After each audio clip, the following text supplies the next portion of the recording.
Ya, selamat siang anak-anak. Materi kita hari ini adalah fraksi minyak bumi. Ya, minyak bumi dan gas alam diduga berasal dari jasad teknik lautan, tumbuhan, dan hewan yang mati sekitar 150 juta tahun yang lalu. Dugaan tersebut didasarkan pada kesamaan unsur-unsur yang terdapat dalam bahan tersebut dengan unsur-unsur yang terdapat pada makhluk hidup. Sisa-sisa organisme itu mengendap di dasar laut, kemudian ditutupi oleh lumpur yang lambat laun mengeras karena tekanan lapisan di atasnya, sehingga berubah menjadi batuan. Sementara itu, bakteri anaerob menguraikan sisa-sisa organisme itu sehingga menjadi minyak bumi dan gas yang terperangkap di antara lapisan-lapisan kulit bumi. Ya, proses pembentukan minyak bumi dan gas ini membutuhkan waktu yang sangat lama, bahkan sepanjang umur kita pun belum cukup untuk membuat minyak bumi dan gas. Jadi kita harus melakukan penghematan dan berusaha mencari sumber energi alternatif.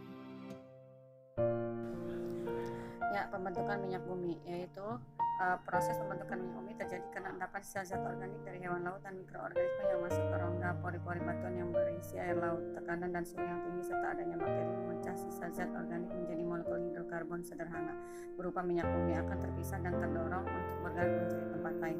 Minyak dapat terperangkap dalam batuan sedimen yang kedap atau kadang-kadang merembes keluar permukaan bumi. Pada umumnya, minyak bumi terperangkap dalam bebatuan yang tidak berpori dalam pergerakannya ke atas. Untuk memperoleh minyak bumi atau petroleum ini dilakukan pengeboran. Ya, pengolahan tahap pertama berlangsung melalui proses distilasi bertingkat, yaitu pemisahan minyak bumi ke dalam fraksi-fraksinya berdasarkan titik didih masing-masing fraksi. Ya, di situ ada nanti dibagi berdasarkan perbedaan titik didih.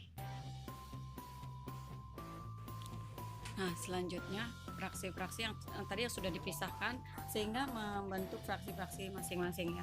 Misalnya gas, yaitu dengan jumlah atom C-nya 1 sampai 4, titik didihnya 180 sampai 30. Kegunaannya pada bahan bakar LPG sumber hidrogen. Kemudian petroleum ether untuk atom karbonnya sebanyak 5 sampai 6. Titik didihnya 30 sampai 90. Nanti akan memisah masing-masing sesuai dengan titik didihnya masing-masing dan seterusnya ya. Ya, latihan ini kalian kerjakan di Google Classroom ya. Yang pertama, jelaskan proses pembentukan minyak bumi. Kemudian yang kedua, jelaskan proses distilasi bertingkat pada pengolahan minyak mentah.